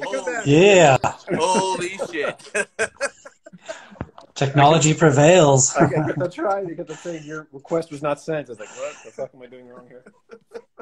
That was great. Like I said, the first time I have two people on it, something had to go wrong, We'll work out all the bugs. We'll be the guinea pigs for this. Yeah. Well, hopefully Facebook's watching. Yeah. Yeah. Well, we were talking about screaming and stuff. Whoops, sorry. We were talking about screaming. Why no screaming, Nick? Just let me know your take on that. Man, it's too much of the same thing for me, and I like dynamics. I tried to take my best stab at doing that, but Josh joined. Manila Gold. Josh is an excellent screamer. That dude can Josh can scream like no one's business. He should have been in our band as a singer. I think that would have been awesome. Mm-hmm. Singing as like an accompaniment to something, not as like the basis for everything, because it gets old after a while unless you're like Discordance Axis or Crossed Out, because then that shit is like essential for that the whole time. Yeah. Or Napalm Death. Discordance Axis. I was talking Amazing. to Matt about Jerome's Dream kind of switched it up a little bit when they came. They did that album and then they put out that new album that was like singing too, and then Jeff went back to screaming again. So that's why I asked that how that situation was. Yeah, I would like approach it more with like a growl and try to like use it as like an accent to something, not as like the foundation for everything, because it just number one, it shreds your vocal cords so quickly. I remember being able to go play a couple days on tour and then not talk for a couple days because everything was like this. So I think because we weren't going from our diaphragm. I think because we were screaming from here, and then just I remember. Johnny and Jordan say I think they might have done some vocal training, but they screamed from like here, and I think I was like right here. Yeah. I think I was here too. That's why I was in like, littler bands for 10 years, and my TMJ, like all of a sudden I started getting headaches all the time because like you said, I was screaming from here the whole time. So you could see veins coming out. Like I was, my face was beet red. And like you said, I should have been taking it from the diaphragm and letting it go. So that's why I kind of stopped screaming as well. Just because I was getting crazy migraines every practice. And then after a while I was like, fuck this. I just can't scream anymore.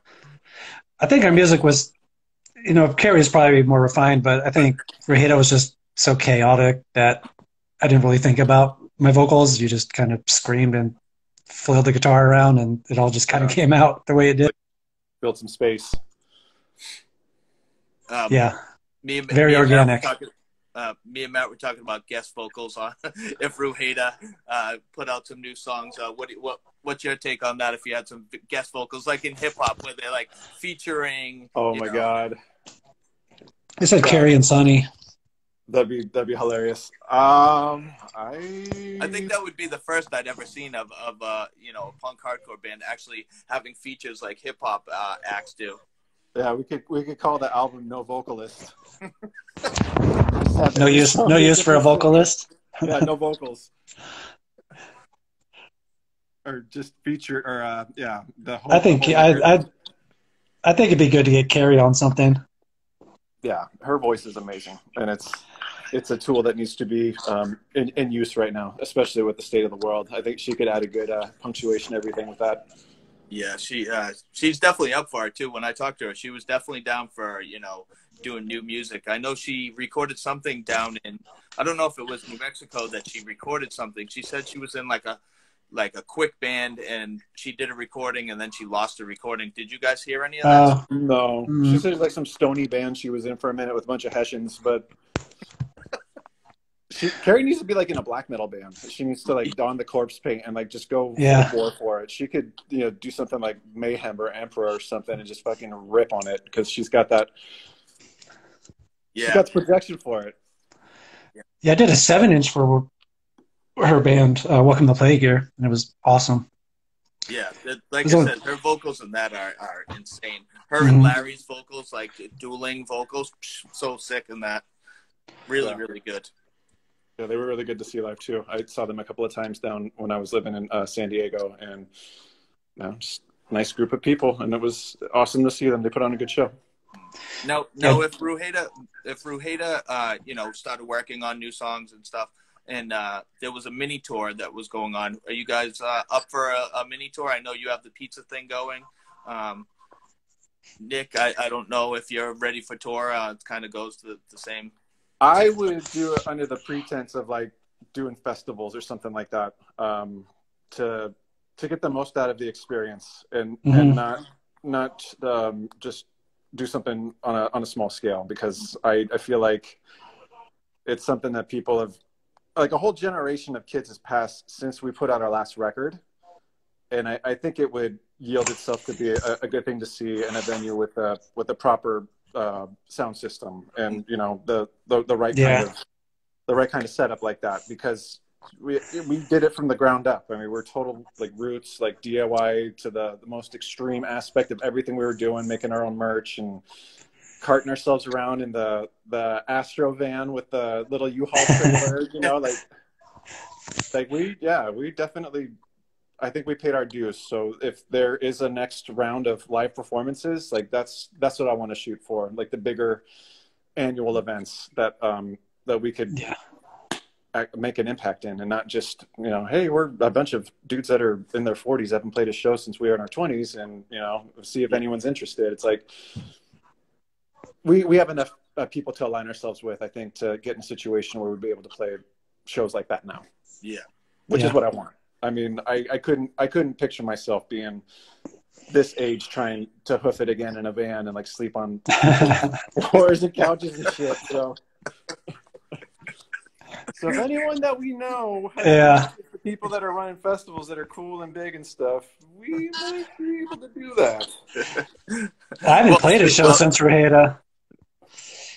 Speaking of screaming, though, what would you do with the old songs? You guys both don't want to scream, so how would you rework the older songs? I think we'd keep like 2 or 3 of them and just write a bunch of new shit. And whatever we kept, we would structure in a way that would be easier for us to perform with, not having to shred our vocal cords like we're gargling salt water and sandpaper and stuff. Yeah. Go ahead. Sorry, I didn't mean. That's. Nick, I wanted to ask you. We lost you. I wanted to ask you about the Dosage and Usage band that you were in. It's kind of hard to find anything on the internet about that band. Can you just talk a little bit about that band? Yeah, Dosage and Usage is a band that I started when I first moved down to San Diego. I had a bunch of friends that were involved with the younger music scene that was happening at the time, and I was the older guy. I was the grizzled veteran at the moment, and I found a group of dudes that were hungry and wanted to do something different. And the first person that I started doing that with was this guy named Chuck Rowell, who's a guitarist. Also, he was in the plot to blow up the Apple Tower. He also plays guitar in Crocodiles. Is he in Some Girls? He was in Some Girls. He's also in Grand Unicorn Horn. And he was like, dude, we need to start a band together. And I was like, okay. I'll take a stab at it, because I was coming strictly from playing hardcore and like gnarly shit to going into post punk. Yeah. And it was like a lateral step for me to do it. And at first I was like, this is kind of like disco-ish and it's kind of upbeat stuff, but I was always partial to the early Gang of Four and Wire and Buzzcocks and stuff like that. So it was a good fit for me, I think. And finding the other guys in the band, Willie Graves, who was also in the plot, and my friend Aaron, who played drums in that band and demonstrations as well. Like we just went for it because that's all that there was to do in San Diego at that time. It's like you tried to play as much as possible and build a following so you could get someone to pay for you to have a record and put you out on the road to go on tour. And that's what we wanted to do. And we played a good handful of shows, and there was some good times and some bad times and some weirdness in between. And that band kind of went through 3 different versions. We did the first version as a 4-piece, and then Chuck and Willie kind of pumped the brakes on it for a while, and Chuck went back to doing stuff in the plot full time, and that band blew up, and they went and toured and did everything all over the world. And we did the version with me, Willie, and Aaron for a second, and then my friend Tetsunori was visiting from Japan, and I met him a couple of years before, staying out at that Locust House, I guess is what they're calling it now. He was staying there with Justin and Alicia because he was friends with a tour promoter in Japan and ended up coming back over and staying with them. And so we cut a record with Tetsunori singing on it, just as like a space filler in between the version that ended up being the last version and the version that we were going to do the second record with Chuck with. And then, I don't know, like I said, everything's so incestuous, but yeah, Dosage was is a huge learning experience for me on how to communicate with people and try to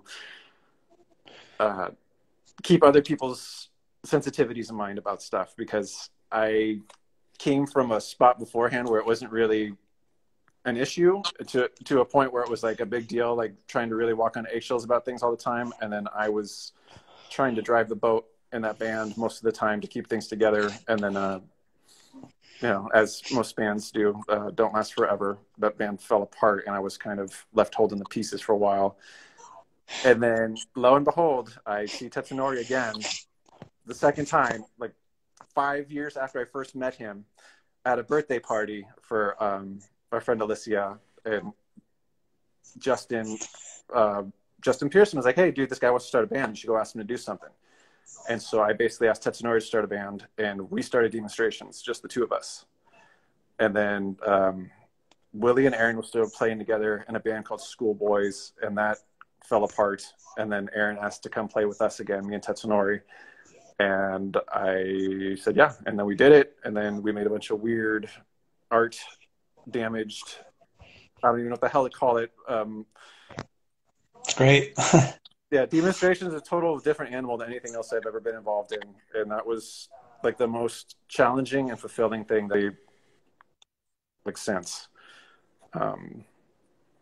Tetsunori taught me how to rethink about writing songs and how to evaluate things and to really notice the textural subtleties in between things. Like he rewired my brain totally on how to approach making music, and I will always be grateful. I will forever always be grateful for having him in my life, not just as a friend, but as like a creative force that pushed me in a different direction.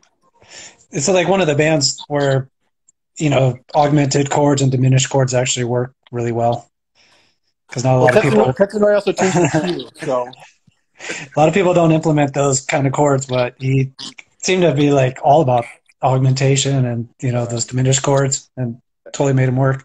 Making its own tuning and stuff. Definitely a student of like Glenn Branca and Ardo Lindsay from DNA. You know, like very, very like aware of the alternate tunings and weirdness that you can get out of that stuff. And yeah, he showed me a lot of that, and he turned me onto a lot of that. I went from being influenced by post-punk to just totally submerging myself in like weird avant-garde and no wave and just skronky noise type stuff. Yeah, I've heard some of it. It seems like I'm not good with genres, but it's like a dancey punk. It kind of has that dance vibe, but like still has the punk elements in it and like the weirdness of it. I like it. I like everything across the I run the gambit on all kinds of genres. So I listen to I'll listen to Elvis Costello one day, and then I'll listen to NWA the next day. Yeah.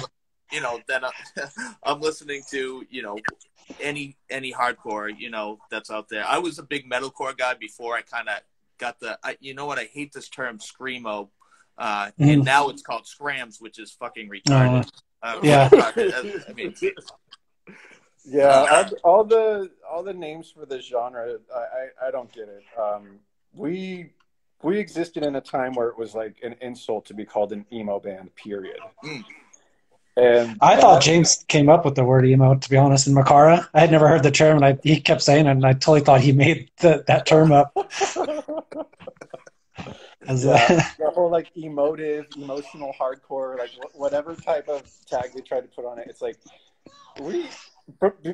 from the inside out, like we just saw it as like the next progression of whatever punk was at the time, and to expect it to not be the same thing all over again is a refreshing thing to kind of look forward to. But when it was defined as like screamo and shit, I was like, really, dude? Like, I didn't get it. It's not a term that I would latch onto or try to identify with, but it's totally attached to all the shit I've done. So, yeah. For the lack of a better term, it's there. But we just called it punk hardcore. Yeah, punk and hardcore. Yeah, exactly. Yeah. I talk to my buddy Ron all the time about it. When Seisha and Stays the Seed and bands like that, they were just punk and hardcore bands. And then years later, when all those bands broke up, that's when they all were labeled screamo. Yeah. I'm sure Makara and Ruhaeda are lopped into the screamo genre too, but it happened way after the bands had already broken up and stuff. And like I said, now younger people are calling it scrams, which I don't understand at all. That's even a worse word than screamo. What the fuck that's supposed to mean at all, but Scram sounds like it'd be for like. What do you call that shit? Yeah. I thought it like ska or something. I'm bordering on 50 years old, so it's a crazy term to me. You know what I mean? Yeah, I don't get it. Everyone wants to have a term for something. I just call it fucking noise. That's what it is. He's like, I think when I first heard scrams, because somebody asked me it in an interview, like, "Oh, what do you think of the term?" I was like, "I've never even heard of that term." I thought it was like a ska term, actually, like part of like this like ska scene. Like you're scramming or something. Do you like the Mr. T experience? I was the same way. I saw it, and then I saw bands listed as that, and I was like, "What the hell is that?" Like all of a sudden, I'm like, "That's what they call it now." I was totally confused. Totally. I don't get it either. And I hope it doesn't go any further than that. I hope that the buck stops there with that definition, that term, because I can't see it getting any worse than that. Yeah, I know. They're trying to redefine things for, I guess, their generation. But a revisionist history. Before I let you guys go, I usually do a rapid fire question on you guys. So I'm gonna start shooting off some questions for you. My first one always is favorite New England punk hardcore band for you guys. New England meaning like Boston, Connecticut, Rhode Island, like, Deep Wound. Oh, no. Deep Wound. I'm also really partial to Wound Man, ironically, because you got Deep Wound and Wound Man. Wound Man's current, obviously, but Deep Wound is the band that spawned off Dinosaur Jr. It's Jay Mascis and Lou Barlow were in that hardcore band before Dinosaur Jr., and that shit still shreds to this day. Okay, Lightning Bolt, maybe? Lightning Bolt. Oh, yeah. For me, I don't know. It's like it's such a toss up because I'm from here, so it's. I always hear Converge. I hear SSD a lot. I love SSD. Oh, SSD is great. Yeah. I hear Converge, SSD, Daughters because they're from Rhode Island. I hear that a lot. so it's tough for me to like pin down one. I really love Six Finger Satellite. I know they don't fit the Oh yeah, any of that stuff, but that band in particular is just them and Arab on Radar. Like I love that shit. Oh. That's like very up my alley. Like the Load Records stuff. It's yeah. yeah. Yeah, The Flying Ludenbachers, they're from Rhode Island, right? I don't know. I hope Weasel Walter was at that point in time. He's all over the place, man. That guy's. Yeah. Yeah, I was on an Arab on Radar like spree the other day. Like I love that band so much. I saw them at least 10 times. They were always amazing to see too. Yeah. Yeah, that's mental illness, like in full, like exhibition of it happening right there. Just all the shit breaking down in front of you. It's pretty amazing. I remember I saw them. They played with Locust in San Jose, I guess late '90s, and there's probably like 7 people, and they played. Airborne Radar played, and then everyone just stood there. And then Eric was like, he's like, it sticks to me to this day. He goes, "We don't suck, so it must be you." Just, like that. So he said that, and it was always stuck with me. And like, because they didn't suck, and people just didn't understand them. Yeah, I think like earlier on in the day too, because they played with a bunch of like bands that didn't sound like them too. It went over a lot of people's heads. I know the show I saw, which was kind of a mixed bag for a show. It was Locust played, Arab on Radar, Piebald played the show. There were Wires, which is like a heavy metalcore band, and the Dedication, and that was the lineup that I saw the Locust. That and a lot of people didn't really like. That wasn't the first time I saw Arab on Radar, but a lot of people just didn't understand it. That we're like regular like hardcore kids, you know what I mean? So I think it went over a lot of people's heads, and they thought that like weird, shit. But I mean, it's genius shit to me. So. I mean, it looks like a group of people that escaped a mental hospital, like when they're performing, that's what it looked like. Yeah. It's very challenging to watch that live, because it's very not easy to listen to at all. And like, that's their thing. That's their art form. It's not being confrontational in the regards of like a traditional punk band, like, Johnny Rotten up there talking shit. It's like they're assaulting everyone with just the sonic onslaught. And there's like, there's no real consideration, and they don't. The time signatures were crazy. Yeah, that's like so amazing. Like they just go for it. And they don't care. There's not a mirror up to them. They're not looking back. It's like they're just. Mm-hmm. I love that. That aesthetic is. Yeah. Yeah. I agree. My second question: what was the first punk hardcore show you guys attended? For me, it was with Nick and his brother's band. Kind of actually redefined my whole existence in this music industry. Was the Corrupted Peasant Farmers at Gilman Street. That's what I vividly remember. And then getting that 12-inch kind of set it off for me. Yeah, my older brother was in a I don't even know what the hell. They were kind of a punk band at the time, from Sunnyvale or something. And yeah, they were playing with all these other bands at Gilman Street. I think it was John Cougar Concentration Camp, and I remember that band. Bobby Golda and the Children McNuggets or some shit. Yeah. And that was back in 94. Yeah, October of 94. They had their own U-Haul van, which they had boarded down. They bolted down couches on the inside. We rode in that motherfucker from Sunnyvale up to Berkeley, and all the gear was sliding around, and that was our first. We had to hold it. I remember we would have to hold the cabinets. Yeah, like because the casters on the bottom were making all the amps and the cabinets slide around. We had to like kind of brace ourselves at an angle to make sure the shit wasn't going to crush us when they were going around the expressway. Yes. Yeah. But then after that, we went to a bunch of local shows. There was KPF was the big band, and there was Curbs and Red Number 9, all these San Jose bands that no one knows about. And then we found out about Mohinder and Ape Face and Lemming and all these other bands, and Nitwits. Yeah, Mohinder and Nitwits split was like a game-changing record for us as kids. Nice. Yeah, Mohinder's huge for me too. I love that band so much. Like all the Gravity like bands for me, so hard. that style of that, that Gravity put out was, Heroin and Angel Hair and Mohinder. I love all that stuff. I still listen to it all the time. Yeah. It's not outdated for me. It still hits just as hard as it always did.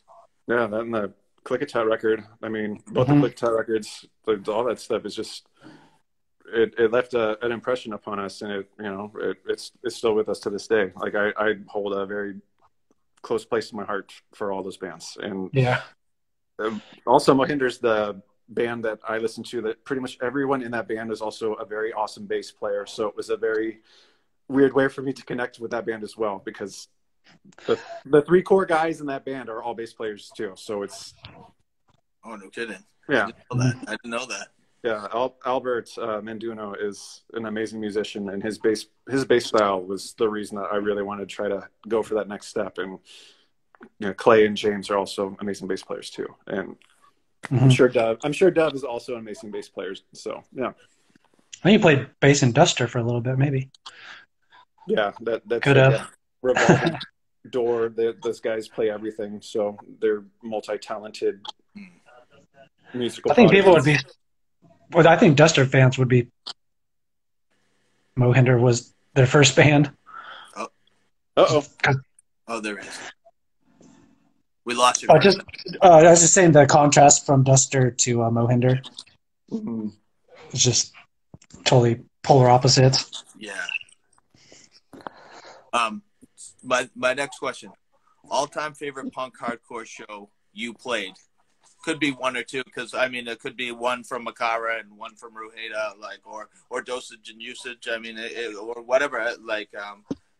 What was a couple of the most memorable shows that you guys played personally?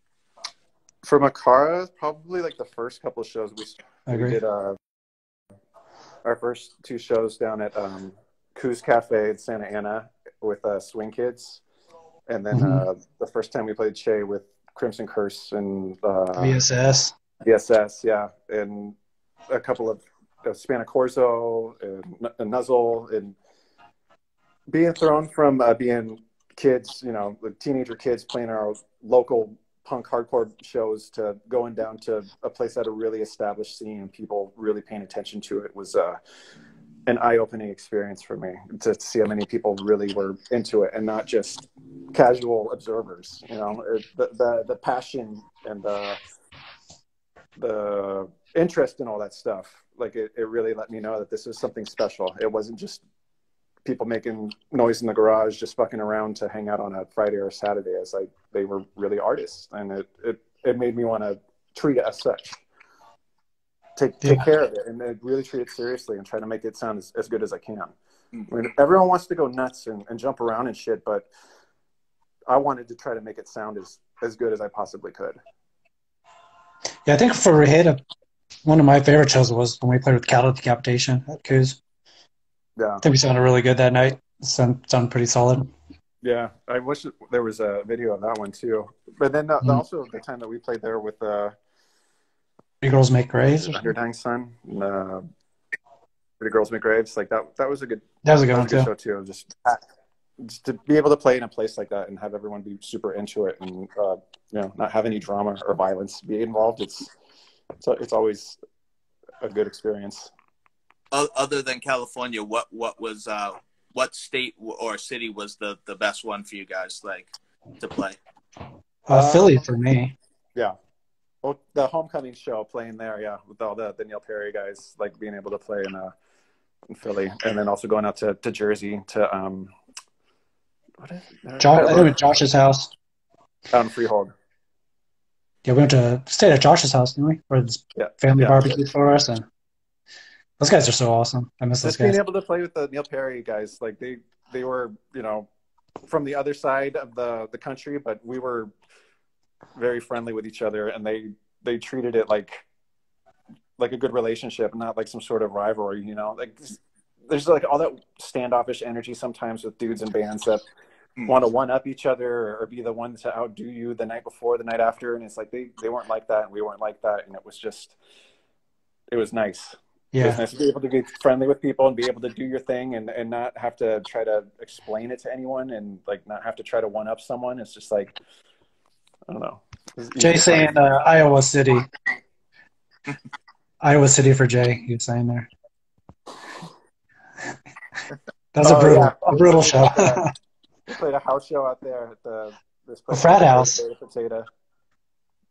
Yeah, and then it was a very sweaty, crazy show, and then Jay dove over the front of his drum kit, and then everyone dogpiled on top of him, and I was at the bottom of it too, but then someone got on Jay's wrist and pressed it down on the corner of my Big Muff, and it cut the scar into his wrist right here in the shape of a J. He had to go get stitches, and then concurrently, like it was. They used an image of that for an Under Dying Sun record. That's crazy. Yeah. Did you guys ever make it up to Massachusetts on that tour, or was it Rhode Island was the furthest you went up north? I don't think we made it to Massachusetts. I don't remember. Jay, did we go to Massachusetts? I can't remember. Rhode Island. Demonstrations made it out to Massachusetts a bunch. No, did you actually play New Hampshire ever? Not sure. I don't know. New Hampshire, Maine. I mean, you can't go any further than Maine, so. Yeah, no. I don't think we got that far up north. I know Makara was supposed to. We had pretty much a whole U.S. tour set up, if I'm not mistaken.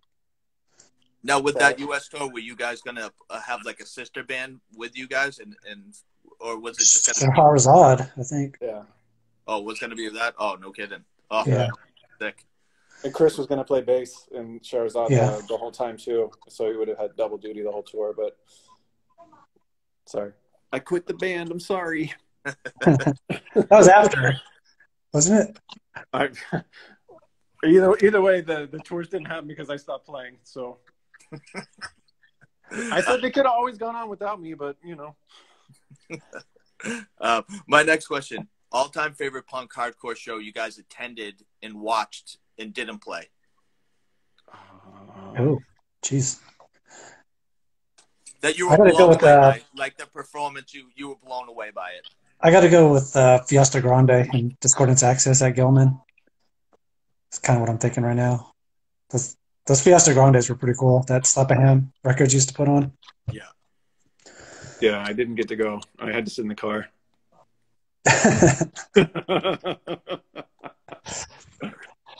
I thought that seeing the Assuck and the Locust and Jenny Piccolo at the old PCH, right? that was probably top 5 experience for me in that regard. I don't know if Carp qualifies, but being able to see them a bunch was also very amazing and memorable for me as well, and unwound too. I mean, I don't know where that falls into the whole lineage of hardcore and stuff, but they're definitely adjacent to all that stuff. Yeah, for sure. So, yeah. I'm a huge movie guy, and I always ask this. I watch movies all the time. What was the last movie you watched?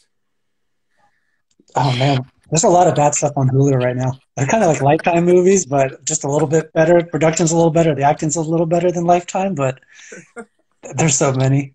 I think the last decent one was I kind of like Boss Level. It was kind of a good movie.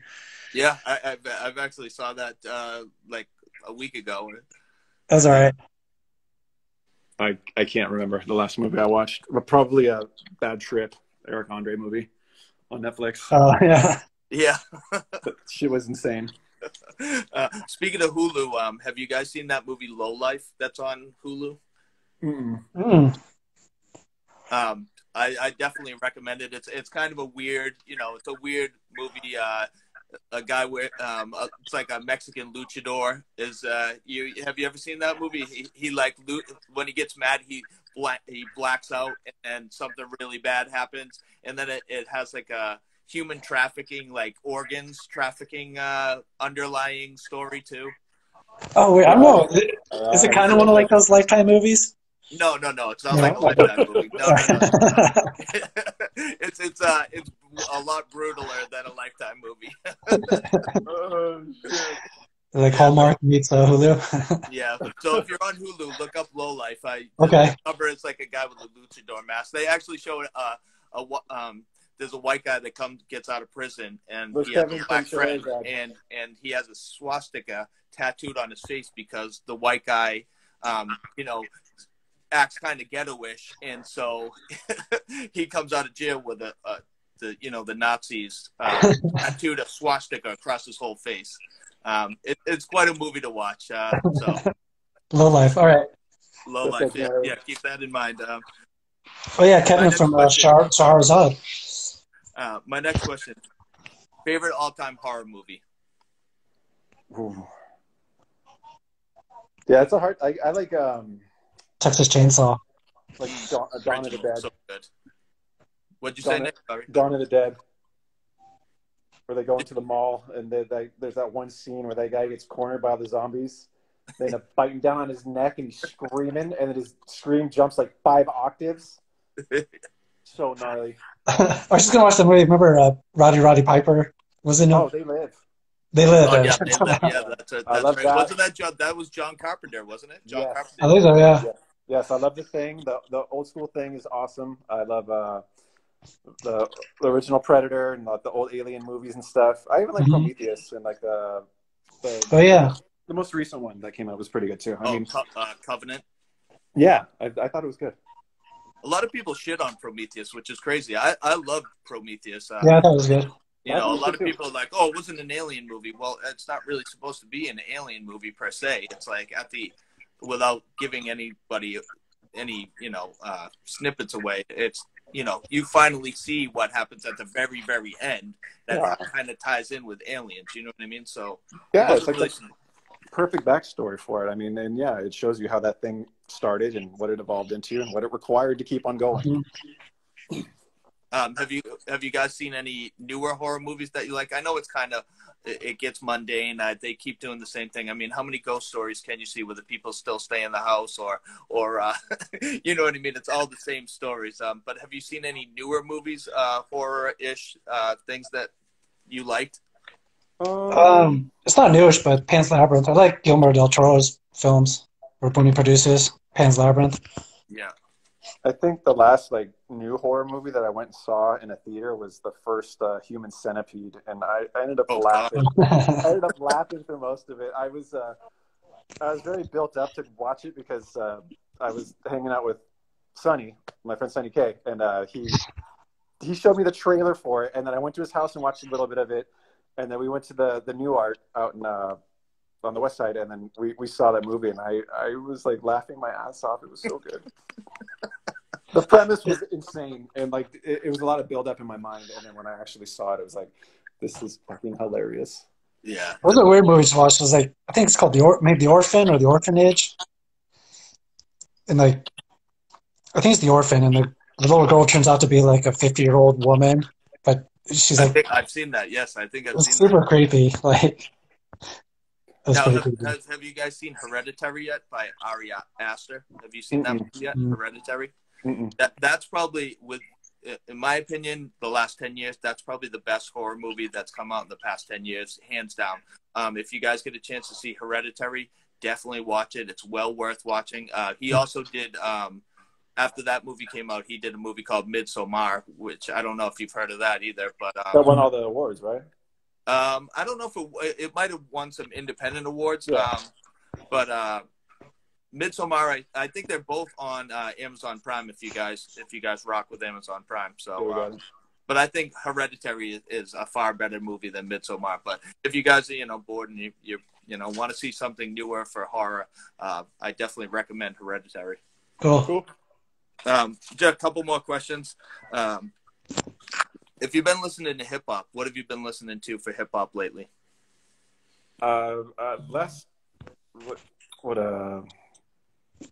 Maybe Run the Jewels. Yeah, the last Run the Jewels record, or some of that JPEG Mafia. The Soul Glow guys, they mix it up. They do the hip hop and the crazy ass hardcore, so that it's kind of in the same vein of that stuff as well. Oh, my record finally shipped from Death Wish too. The Soul Oh, Glow. nice. 6 months later. It's worth it. Yeah, I was waiting for a Frail Body CD from Death Wish for I don't even know how long. I think it was like 4.5 months. I kept like I kept Jacob's a busy guy. pissing off the post office. I'm like, where the fuck is it? What does tracking say? Like, It's on his way. yeah. It's funny that you said that though. Yeah. Jacob's a busy guy, right? He's doing all kinds of stuff. Yeah, definitely. I just don't. I don't know. Sometimes I get it in like 2 weeks, and sometimes it takes 5 months. You never know. As long as you get it right. And I got two more questions real quick. Favorite song to play live for you guys? Oh, I think probably Into the Desert was Yeah. probably the best one for us to play live. It is the very big. It starts Heavy. very explosive, and then we pull it back. It's like our loud, quiet song. I liked Into the Desert and what's the To the Undenied Hope? Is that the Makara song? Which one is it? Is it the first one, or is it the? It's on the 7-inch. I think it's the last one on the 7-inch. Okay. It's kind of a longer one. That was a fun one to play too. Like all those 7-inch songs were really fun to play live. Mm. Speaking of Into the Desert, what is that sample from in the beginning of that song? It's from a movie called Schizopolis. If I'm Oh, that's right. Yeah. Schizopolis, yeah. Most of the samples on there, the speaking samples came from that movie. Yeah, I mean that's one of my favorite songs. Spectro Photo was also another one of my favorite songs too. It has that like driving middle part that's like it almost reminds me of like a Yaphet Kotto type of like driving part in the middle of that, and then it gets like crazy at the end.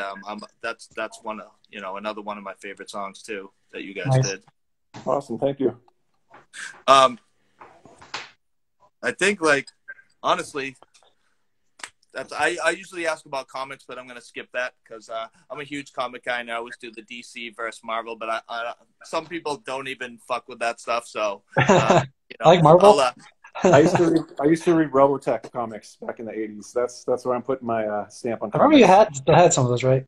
Yeah, my older brother gave me a bunch of those, and then I think was the last shit I really was into was like Faust and Grips and early Spawn and really bad Danzig comics on Verotic that were totally sexist and horrible. But who did the Sandman comics? That's Neil Gaiman. Neil Gaiman, yeah. Neil got Gaiman, picked up by DC. Gaiman, sorry, DC picked him up, right?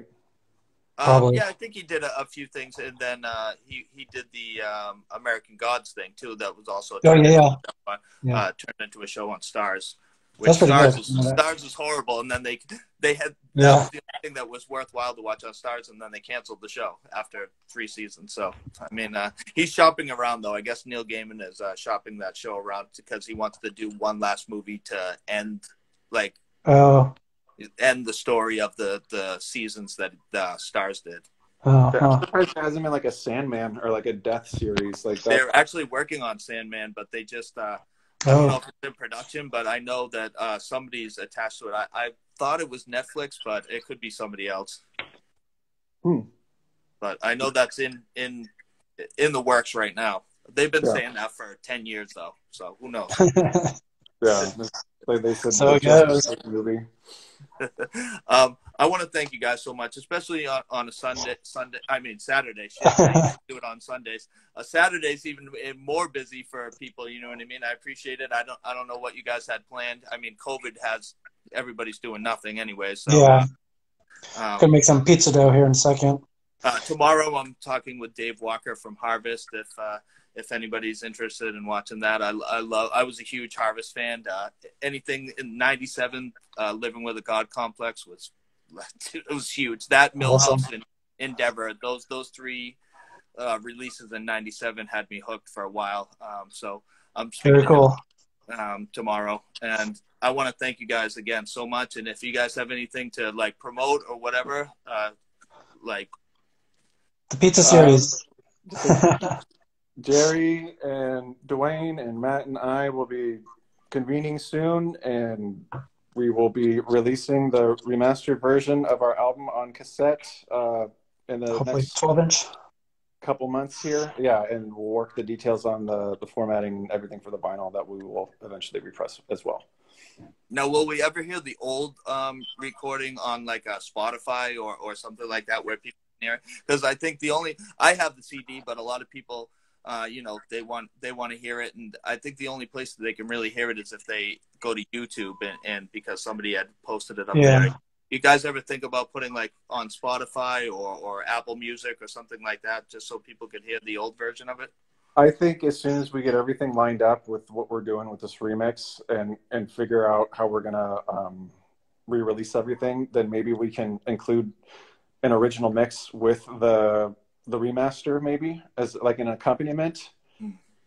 Do like an expanded version or whatever. Or yeah, I mean, I'm not opposed to it. I'd like to be able to put it out on every platform that we've had. I kind of had some reservations about it for a while because the royalties and all that shit is like a joke. You need to get like 97 million plays to get like a $3 check. So whatever. I mean, I'd like to give it away to everyone that we can now because there's been a whole other generation of kids that have come up since this record's come out, and I'm sure that they want to be able to hear it as well. So I'm sure all digital platforms will be available for what we originally recorded coming up here soon. So.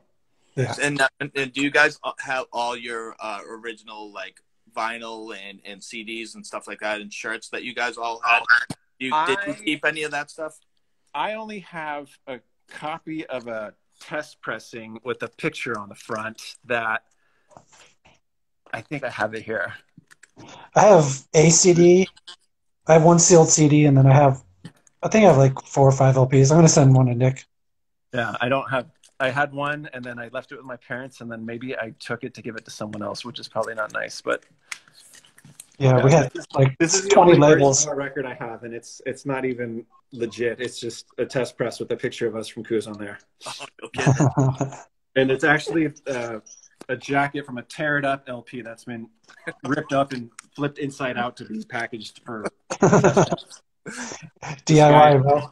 Oh, no we had kidding. a bunch of people contribute to this. This guy, Daniel Malin, ran a label called Apenescence, and this was the version that he did the test press on, so he gave me the copy. Oh, that's sick. Yeah. That's the only one I have. And I think I have an original demo too somewhere, and that's probably it. And did you guys save any of your shirts? I mean, all my shirts back in the day were youth larges, and now I'm way bigger than I was back in the day, so nothing fits. So half my stuff is gone. Yeah, I got a shirt. I have a shirt that I gave to my kid brother, and then he ended up giving it to my nephew, and then it ended up making it back to me. So I'm sure my kids will wear it, and it'll fall apart pretty soon. But it's still there. Nice. Yeah, I'm pretty good at saving things. Like I said, I want to thank you guys so much. I really appreciate you taking the time out to talk to me. It was awesome letting you guys, like me, be the guinea pig of this, the three thing. We worked it out, right? Yeah. It was touch and go for a little bit, but we definitely worked it out and ended on a strong note. So, once again, thank you guys so much. I appreciate it. Cool. Thanks, Al. And let's stay in touch. Anything you need. Yeah. I'm always here. So you guys need anything, let me know. Definitely. We'll keep you informed as to our future developments here. Definitely. All right, guys. All right. Thanks, Al. Thank you. Take care. See you guys later.